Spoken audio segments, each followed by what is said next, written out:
नमस्कार, आप देख रहे हैं स्पिनर टीवी। मैं हूं विवेक सिंह। लगातार अगर बात की जाए राजनीति की और ख़ासकर अगर बात की जाए नीतीश जी की, कहीं ना कहीं नीतीश जी लगातार इंडिया और वर्सेस जो इंडिया का जो मेल तोल चल रहा है, लगातार कहीं ना कहीं उन्हें जवाब भी देते नज़र आ रहे हैं। पहले इंडिया में रहे तो इंडिया का सपोर्ट किया, आज एनडीए पे हैं तो इंडिया को मजबूत कर रहे हैं। इसी को लेकर हम आज बात करते हैं उत्तर प्रदेश के नवनियुक्त प्रदेश अध्यक्ष अनु पटेल जी, जो लगातार मेन कार्यकारिणी में रहे। वहाँ पे राजनीति देखी किस तरह क्या स्तर रहा, क्योंकि आगामी जो 2024 का लोकसभा चुनाव हुआ है, कहीं ना कहीं नीतीश जी का एक बड़ा योगदान है एनडीए पे, क्योंकि लगातार इंडिया जो रहा, एनडीए को अपने साथ लाना चाहा, एनडीए को कहीं ना कहीं अकेला करना चाहा, मगर नीतीश जी ने एनडीए का साथ दिया और आज एनडीए के साथ अपनी सरकार बना के प्रधानमंत्री नरेंद्र मोदी को बनाने का काम भी किया है। खास बातचीत करते हैं उत्तर प्रदेश के प्रदेश अध्यक्ष अनु पटेल जी। आज सर, लगातार अगर देखा जाए, इससे पहले भी आपने कार्यभार यहाँ का देखा, उसके बाद आपको मेन कार्यकारिणी में ला दिया गया, उसके बाद पुणे से आपको फिर स्थापित विश्वास जताकर आपको उत्तर प्रदेश की एक बागडोर संभाल दी गई है, क्योंकि उत्तर प्रदेश बड़ा राज्य है। क्या लगता है किस तरह जेडीयू पेश करेगी?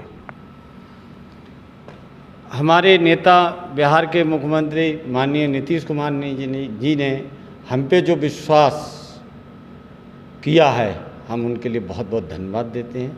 उन्होंने पुनः हमको उत्तर प्रदेश की जिम्मेदारी दी है, हम उनके शुक्रगुजार हैं। अनूप जी, लगातार अगर देखा जाए, कल आपका आगमन हुआ, बड़े जोर शोर के साथ आगमन हुआ, कहीं कार्यकर्ताओं में बड़ा जोश देखने को मिला।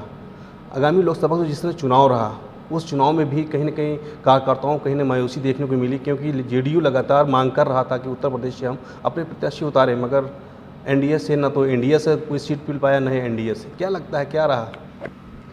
देखो, जब एनडीए बड़ा परिवार है, अब एनडीए में कुछ चीज़ें ऐसी होती हैं कि कहीं ना कहीं आप उसमें नहीं बात बन पाती है, तो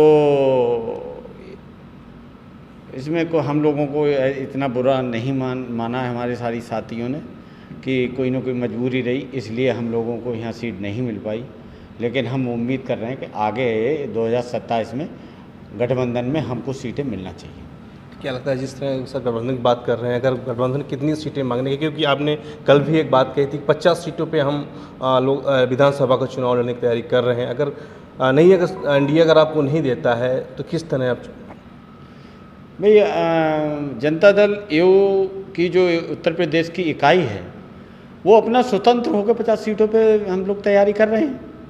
अगर धरातल पे हमारा संगठन होगा, हमारा संगठन मजबूत होगा, तो हमारे सहयोगी दल हमको याद करेंगे। अब याद करेंगे तो अगर गठबंधन होता है तो गठबंधन में जो सीटें मिलेंगी वो लड़ी जाएंगी। अगर नहीं गठबंधन होता है तो हम 50 सीटों पर चुनाव लड़ेंगे। राजनीति में नीतीश जी का बड़ा योगदान इसमें चल रहा है, क्योंकि अगर प्रधानमंत्री नरेंद्र मोदी को बनाने में देखा जाए तो कहीं ना कहीं नीतीश जी का बड़ा योगदान है, मगर कहीं विपक्ष हावी हो रहा है लगातार कि कहीं ना कहीं नीतीश जी फिर कहीं आगे जाके धोखा न दे दें। हमारा लगभग 18-20 साल से बीजेपी के साथ रहे हैं, और बीच में थोड़े बहुत समय के लिए हम इधर से उधर हो गए। कहीं ऐसा हमें लगता नहीं कि सरकार पूरे टाइम अपना चलेगी और हम लोगों का साथ बना रहेगा। सर, बीच में और भी चल रहा है इसमें स्पीकर को लेकर, क्या लगता है कि स्पीकर कहीं नायडू साहब अपनी तरफ है और नीतीश जी की कोई मांग बयान विशेष की लोकसभा स्पीकर बनाया जाए, किस तरह कुछ? नहीं, हमारे नेता ने ना तो सरकार में कोई मंत्रालय मांगा, जो कि हमको महसूस है, हमने जो सुना है, और ना ऐसे आगे कि हमारी कोई नेता की कोई मांग है जो हमको सुनने में आया है। हमें नहीं लगता कि हमारा नेता किसी से कोई चीज़ मांग सकता है। नेता को कुछ मांगना होगा तो पब्लिक मालिक है, पब्लिक से मांगे। सर, क्या लगता है कि अगर आपका गठबंधन का इस तरह लागू रहा, अगर 2027 में विधानसभा के चुनाव में आपको पूर्णतः 50 सीटों पे अगर नहीं टिकट दे रहा, तो क्या गठबंधन इस तरह जारी रहेगा कि बीच में कहीं बिखरेगा भी? नहीं, गठबंधन है और रहेगा। कहीं बात नहीं बनती है वो अपना विधानसभा बीजेपी लड़ेगी, हम अपना विधानसभा लड़ेंगे। जहाँ हमारा संगठन मजबूत होगा वहाँ हम लड़ेंगे। सर, एक चीज़ और है कि अब तो नीतीश जी गठबंधन में है, जिस तरह बिहार में जाति जनगणना लेके मुद्दे उठाया, वहाँ पे जाति जनगणना कराया भी, क्या ऐसा उत्तर प्रदेश या देश में भी इस चीज़ की लड़ाई लड़ेंगे? देखो, हमारे नेता ने बिहार में जाति जनगणना कराई, हम तो चाहते हैं और जिस टाइम जाति जनगणना बिहार में हुई थी तब हम इंडिया गठबंधन के सहयोगी थे। कहीं कांग्रेस वालों ने पूरे देश में ये कहा हो कि पूरे देश में जाति जनगणना कराई जाए, मांग की हो, तो वो बताएं। अब रही एनडीए के साथ आए हैं, एनडीए में ये बात जब मीटिंग होगी एनडीए की, उसमें बात रखी जाएगी। जाति जनगणना से कोई नुकसान तो है नहीं। जाति जनगणना अगर हो जाएगी तो देश में किनको लाभ मिलना चाहिए, किनको नहीं लाभ मिलना चाहिए, वो सारे आंकड़े आ जाएंगे तो देश हित के लिए ये अच्छा है। मुझे चीज़ और है कि इस समय नौ युवकों में जो रोज़गार और बेरोज़गारी की चरम पे जा रही है, क्या लगता है कि जिस समय अभी परीक्षाएं लीक हुई, हाल में ही नीट की परीक्षा लीक हो गई, बेरोज़गारी चरम पे, इस तरह क्या नीतीश जी एनडीए पे रहकर क्या नौ युवकों के लिए लड़ाई लड़ेंगे? नहीं, अब जरूर लड़ाई लड़ने की ज़रूरत नहीं पड़ेगी, क्योंकि अब वो आप ज़मीनी स्तर में जनता तक पहुंचने का कार्य करें, क्या क्या चीज़ें लेके जाएंगे, क्या एजेंडे रहेंगे?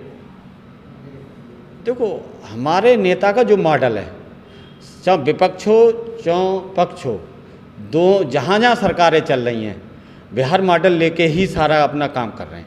वो बिहार मॉडल लेके हम उत्तर प्रदेश में निकले हैं और यहाँ की भी सरकार बिहार मॉडल पे ही काम कर रही है।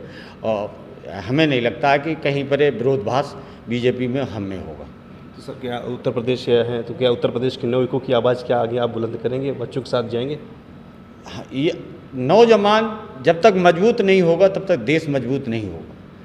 हमारे जो नौजवान जब डेवलप होंगे, विकास होगा, तो देश मजबूत होगा, और देश मजबूत होगा तो देश तरक्की करेगा। तो आपने हमारे साथ प्रदेश अध्यक्ष अनूप पटेल जी जो लगातार अपनी नीतीश जी के बारे में भी बताया, उत्तर प्रदेश की राजनीति की बात की, तो उन्होंने कहा है कि आगामी 2027 में जो विधानसभा चुनाव लड़ेंगे, कहीं ना कहीं हम गठबंधन के साथ भी अगर चुनाव लड़ेंगे, अगर टिकट हमें पूर्णतः मिल जाएंगी तो हम गठबंधन में ही रहेंगे। देखने वाली बात यह है कि 2027 की आगे राजनीति जितनी बड़ी बढ़ेगी, कैसा क्या रहेगा, तो देखने वाली बात होगी। लखनऊ से कैमरामैन मुकेश के साथ के लिए विवेक सिंह।